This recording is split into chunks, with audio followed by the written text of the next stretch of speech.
So now that the transfer portal is officially opened in college football, it has become the talk of the town, and especially with some major moves happening. And today, we need to talk about one of those major moves as the Oklahoma Sooners and Brent Venables go out and get one of the best offensive linemen available in the transfer portal, Spencer Brown. But that's not all we've got to talk about in relation to the Oklahoma Sooners. We also need to talk about some other prospects Oklahoma may be eyeing in the transfer portal and how one of their best players made his NFL decision and what it means going forward. Before we can, as always, y'all know the drill. I have got to hear from you. Hop down to the comments, give me a Y for yes or an N for no.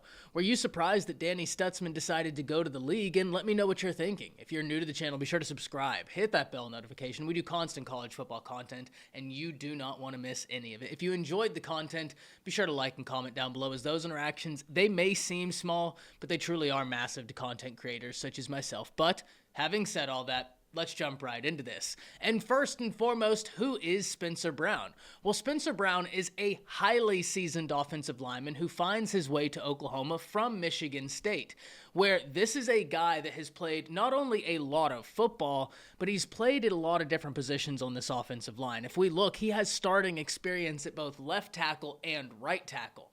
And the reason why I find that to be a compelling factor calls back to something we talked about in relation to Bill Bedenbaugh a while ago. And that was, why does it seem like Bill Bedenbaugh has a smaller pool of offensive linemen he recruits than other offensive line coaches? And personally, the theory I presented to all of you was that Bill Bedenbaugh self-selects the guys he's going to recruit out of high school because he wants guys that have versatility to play multiple spots along the offensive line. That way, he can theory craft through the season and keep switching things up if need be, and he has guys that have the versatility to do so.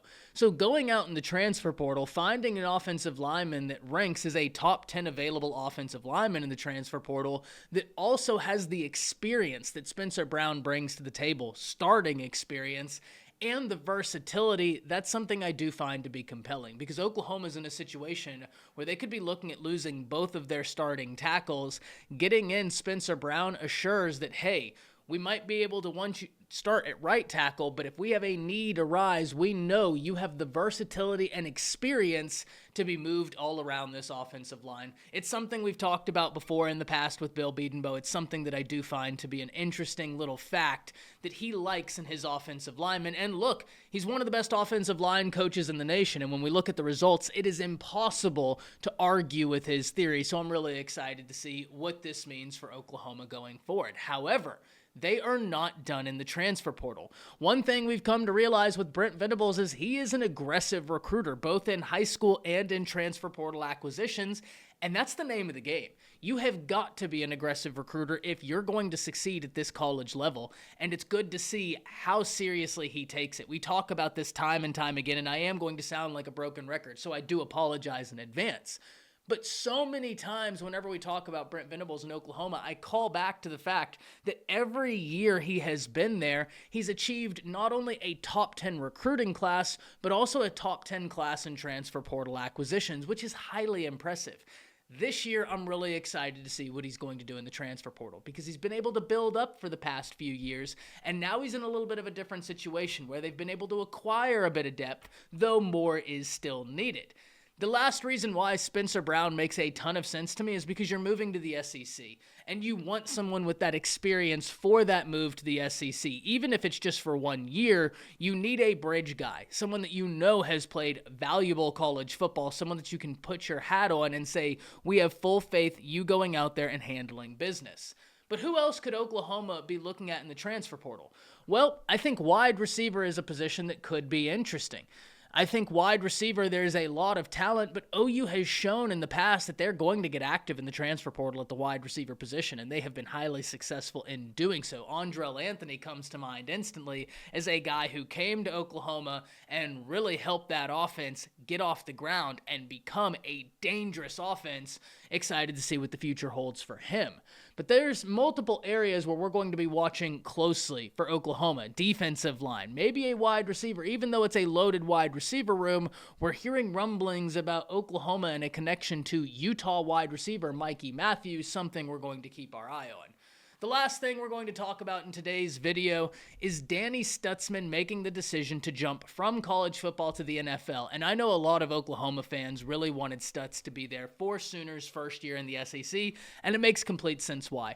I thought it was an absolute farce whenever he was snubbed from the Butkus Award, and that's exactly what it was, a snub. This is one of the most talented players in all of college football, and if you turn on the film, it doesn't take a lot to figure out why. He is hyper productive. He meant a whole lot for that Oklahoma defense, and somebody at the next level is going to be very happy with the linebacker and football player their program gets. But what does this mean for Oklahoma? And luckily, that's an area where Brent Venables has been able to stack some talent. Kip Lewis is a name that I have talked about time and time again. Last season, whenever I watched the Oklahoma spring game, I presented 3 numbers to all of you after the spring game and said, hey, I thought people played well across the board. I think if you're an Oklahoma fan, you have to be incredibly encouraged at how this team continues to grow. But that being said, there were 3 numbers that absolutely flew off the screen to me. Kip Lewis was one of them. You could not ignore Kip Lewis, and he wasn't alone. Don't get it mistaken. Kobe McKenzie, very talented. But Kip Lewis, to me, is a very, very, very good linebacker, and I think he's going to get an opportunity, but he may not be alone. Oklahoma fans have been very happy at the way Brent Venables has been able to recruit that position, and so it is going to be a lot of fun seeing who ultimately steps up. The next question OU fans and myself have: what's going to happen with Billy Bowman? Will he stay? Will he go? Hop down to the comments. Let me know what you're thinking. We're going to talk about it some more later. That's it. See ya.